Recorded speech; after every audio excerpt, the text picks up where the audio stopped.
Tazama maisha yako kwa umakini. Una bidii, una ndoto kubwa, umesoma vitabu, umehudhuria semina na kila siku unajipa moyo kwa mwaka huu ni wangu. Lakini ukweli mchungu ni huu: miezi inapita, miaka inayoyoma na bado unajikuta upo pale pale. Unapiga hatua moja mbele na tatu nyuma. Unahisi kama kuna ukuta usioonekana unakuzuia usivuke kwenda kwenye ulimwengu wa wale waliofanikiwa kweli. Unawatazama maadui zako, unailaumu serikali, unailaumu hali ya uchumi, au labda unawalaumu ndugu zako kwa kutokusaidia. Lakini hapa Kizani tunakuambia siri ambayo itakushtua. Hakuna mtu nje anayekuzuia. Kila mara unapokaribia mlango wa mafanikio, kuna mkono unakuvuta urudi nyuma, na mkono huo sio wa uchawi wala sio wa chuki za mtaani. Mkono huo ni wako mwenyewe. Ndani ya kichwa chako kuna kiumbe kinaishi. Kiumbe hicho hakitaki ufanikiwe. Kinachukia unapoanza kujifunza kitu kipya na kinapata hofu unapojidogosha ili uweze kukua. Kiumbe hicho ni ego, nafsi yako inayokuaminisha kuwa wewe ni wa muhimu zaidi kuliko uhalisia ulivyo. Watu wengi wanafikiri ego ni kule kumpandishia mtu sauti au kuwa na kiburi cha pesa. Huo ni ugonjwa uliochelewa. Ego ya kikatili zaidi ni ile inayokuambia kuwa wewe unajua kila kitu, wewe ni bora kuliko wengine na hustahili kufanya kazi fulani ya chini kwa sababu ya elimu yako au hadhi yako. Hii ndiyo sumu inayokuwa kisaikolojia. Ego yako inataka ulinde picha yako mbele ya watu, hata kama mfuko wako ni mtupu. Inakufanya uwe mwoga wa kuanza upya kwa sababu unaogopa kuonekana mjinga. Inakufanya uwe kipofu wa makosa yako kwa sababu huwezi kukubali kuwa ulikosea. Leo tunakwenda kumfichua huyu msaliti aliyo ndani ya kuta za akili yako. Tunakwenda kuangalia jinsi ambavyo amekuwa akikuibia fursa, akikuibia heshima na akikuweka kwenye gereza la sifa za uongo. Huu sio ushauri wa kawaida. Huku ni kuingia kwenye uwanja wa vita ambapo lazima damu imwagike, damu ya yule mtu wa zamani unayejaribu kumlinda. Karibu kwenye upande wa pili wa kioo chako. Mjue adui yako mkubwa kabla hajakuzika ukiwa hai. Hapa ndugu, ni Kizani.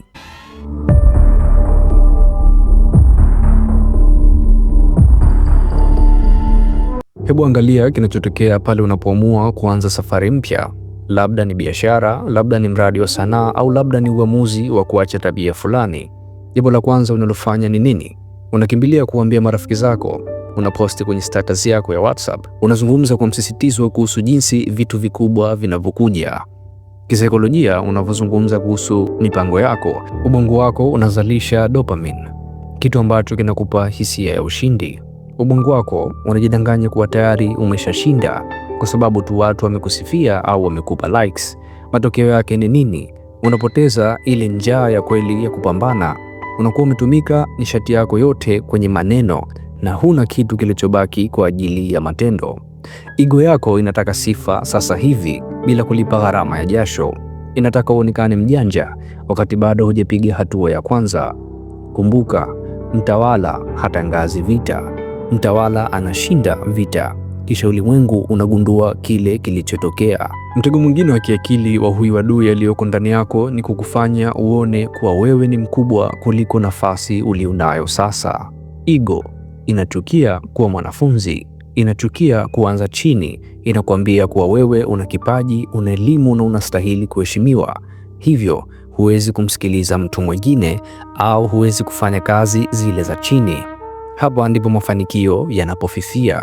Mtu yoyote aliyefika kileleni alikubali kwanza kuwa mtu mdogo kabisa ndani ya chumba. Alikubali dharau, alikubali kufanya kazi ambazo wengine waliziona ni za ovyo, na alikubali kunyamaza huku akijifunza mbinu za wakubwa.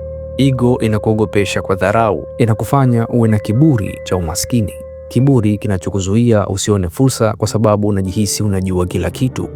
Mjenzi wa siri anamiliki silaha inayoitwa ukimya wa mwanafunzi.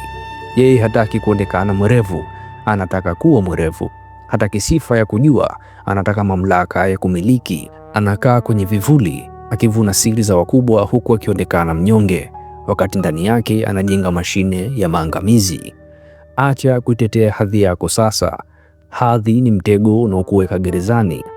Kubali kuonekana mjinga, kubali kukosea na kubali kuwa mwanafunzi wa maisha. Ili uweze kuwa gwiji wa uwanja wako, lazima kwanza uwe mtumwa wa maarifa unayoyatafuta. Inasikitisha kuona jinsi unavyopoteza nguvu zako kwenye kelele, si ndio? Lakini hapa ndipo siri inazidi kuwa nzito. Nini kinatokea pale unapofanikiwa tu kidogo? Nini kinatokea pale pesa ya kwanza inapoingia? Sura inayofuata inakwenda kufunua swala hili, sumu ya mafanikio. Watu wengi wanaweza kuvumilia shida, lakini ni wachache sana wanaweza kuvumilia mafanikio. Mafanikio madogo ndiyo yanayozika ndoto kubwa kuliko kitu kingine chochote duniani. Punde tu unapoanza kupata pesa ya kwanza, unapoanza kupongezwa na ndugu, au unapoanza kupata wafuasi mitandaoni, adui yako wa ndani, ego, anahamia kwenye ghorofa ya juu ya akili yako. Anaanza kukunong'oneza, wewe ni genius, wewe umeshafika, huna haja tena ya kusikiliza ushauri wa mtu yoyote. Hapo ndipo upofu unapoanza. Unaanza kuamini kuwa kila unachogusa kitageuka kuwa dhahabu kwa sababu tu wewe umekigusa. Unaanza kuacha kufanya vile vitu vilivyokufanya ufanikiwe mwanzoni, ule unyenyekevu, ule utafiti wa ndani na ile nidhamu ya kikatili ya kazi. Unaanza kutumia mafanikio badala ya kujenga mafanikio. Ego inapokuwa kubwa kutokana na mafanikio, inakufanya uwe na hofu ya kupoteza hadhi yako. Unaanza kuona haters kila mahali. Unaanza kuwashambulia washirika wako wa karibu kwa sababu tu wamekupa ukweli ambao ego yako haitaki kusikia. Mafanikio yamekufanya uwe ni kiziwi wa kisaikolojia. Unaanza kuvaa suti za bei mbaya na kuendesha magari ya sifa, huku msingi wa biashara yako ukianza kupata nyufa. Badala ya kuangalia namba, unaangalia sura yako kwenye kioo cha hadhi. Hapa gizani tunakuonyesha ukweli mchungu wa wale walio juu. Matajiri wengi wanafeli si kwa sababu ya ushindani wa nje, bali kwa sababu wameshindwa kumdhibiti mnyama aliyomo ndani yao. Walidhani wao ni miungu, wakasahau kuwa soko halina huruma kwa aliyejibweteka. Unapojiona wewe ni muhimu kuliko kazi unayoifanya, unakuwa umejiweka kwenye orodha ya watu wanaosubiri kuanguka. Mfalme wa kweli ni yule anayefuta mafanikio yake kila asubuhi na kuanza siku kama mwanafunzi asiyekuwa na kitu. Mafanikio ni mtihani wa uaminifu wako kwa uhalisia. Je, utaruhusu pongezi zikufanye ulewe, au utabaki na ubaridi wa chuma huku ukijua kuwa adui yako mkuu amekaa pembeni yako akisubiri ufunge macho ili akuangamize? Lakini mitihani ya ego haiji kwenye ushindi tu. Kuna wakati utaanguka, kuna wakati kila kitu kitaharibika, na hapo ndipo ego yako itakufanyia unyama wa mwisho. Sura inayofuata inakwenda kufunua ule upande mchungu zaidi, Jehanamu ya kufeli. Maisha yana sheria moja ya kikatili. Kila anayepanda lazima kuna wakati atateleza. Lakini umewahi kujiuliza kwa nini watu wengine wakishuka chini wanabaki huko milele? Kwa nini mshindi wa zamani anageuka kuwa mtu anayelalamika kwa kudumu, anayesimulia historia za kale huku akiwa hana kitu? Hapa ndipo adui yako ndani, ego, anapofanya uuaji wa mwisho. Mambo yanapoharibika, biashara inapokufa, unapofukuzwa kazi au unapoishiwa hela, ego inajihisi imevamiwa. Badala ya kukuruhusu utazame makosa yako na kujifunza, inakupa ngao ya visingizio. Inakwambia sio kosa lako, watu walikuhujumu, uchumi ni mbaya, au wewe ni bora sana, ulimwengu ndio haukuelewi. Ego inataka uwe mhanga badala ya kuwa mwanafunzi. Inakufanya uwe na ulemavu wa utambuzi kwa sababu kukubali kuwa ulikosea kunaumiza picha yako ya uongo. Na usipokubali kosa, hutaweza kumiliki darasa lililopo ndani ya mwanguko wako. Unabaki maskini kwa sababu unalinda heshima ya uongo badala ya kutafuta ukweli wa ushindi. Ukweli mchungu ni huu: ego inapendelea ufe ukiwa na sifa kuliko uishi ukiwa umeanza upya. Kuna watu wengi leo mtaani wanateseka, wana njaa na wana madeni yanayowasonga, lakini hawawezi kuanza kazi ndogo kwa sababu wanahofia watu watanionaje. Walishawaambia watu kuwa wao ni wakurugenzi, walishawajenga picha kuwa wao ni matajiri. Sasa ego inawakataza wasishike jembe, wasifanye vibarua na wasianze biashara ndogo ya mkononi, kwa sababu hii ni kushusha hadhi. Huu ndio tunaita ufungwa wa diplomasia. Unakufa na njaa ukiwa umevaa suti kwa sababu huna ujasiri wa kuwa nobody kwa muda.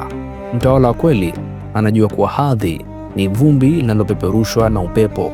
Yeye yuko tayari kuanza upya kutoka sifuri mara 1000, kwa sababu ameua ule ugonjwa wa kutaka kuonekana mkuu. Mwanguko kwake sio mwisho, ni sehemu ya mchakato wa kuchuja udhaifu wake. Wakati wewe unahangaika kuficha nyufa za ufalme wako ulioporomoka, yeye anatumia magofu hayo kujengea msingi imara zaidi. Yeye haogopi dharau za watu kwa sababu ameshajidharau mwenyewe kwanza na kukubali udhaifu wake. Je, utaendelea kubeba maiti ya sifa zako barabarani huku ukioza ndani, au uko tayari kumwacha huyo adui azikwe kwa mwanguko wako ili uweze kusimama ukiwa na akili iliyosafishwa? Safari ya ukombozi haina huruma. Ili uweze kupata kila kitu, lazima uwe tayari kupoteza kila kitu, ikiwemo picha ya uongo unaojitengenezea. Sura ya mwisho inakwenda kukupa mbinu ya mwisho ya kijasusi, jinsi ya kumchinja huyu msaliti kila siku kabla hajaamka.